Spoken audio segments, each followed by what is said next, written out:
বাগান জঙ্গলে ঘেরা প্রবেশদ্বার যেন আলাদা এক নিস্তব্ধ শান্ত গা ছমছমে জগতে পৌঁছে দেয়। এক পরিত্যক্ত ঠাকুর দালান, চারিদিক কেমন যেন অপ্রাকৃত নিস্তব্ধ, আর হঠাৎ হঠাৎ নিস্তব্ধ ক্ষুণ্ণ করে ওঠা বর্তমান স্থানাধিকারী কিছু পায়রা।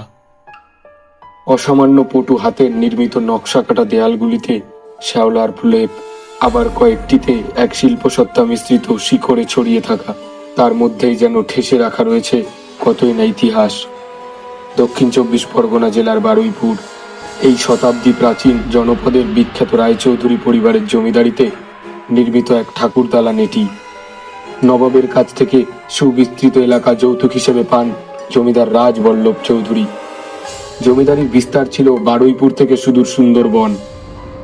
রাজা রাজবল্লভ চৌধুরী লর্ড কর্নওয়ালিসের জামানায় বিদেশি কোম্পানিকে দিয়ে নির্মাণ করান এক পেল্লায় রাজবাড়ি।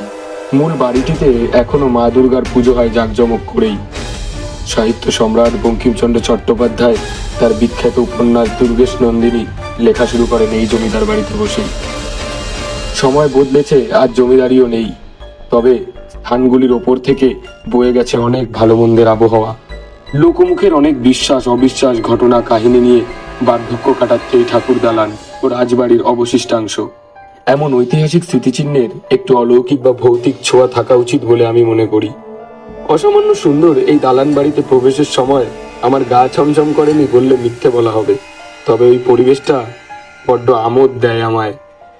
এই ইতিহাসের ছোঁয়া মিশে থাকা প্রায় ধূলিসাৎ দরজা জানলা দেয়ালগুলি কিন্তু আমাদের উপর নজর রাখছে।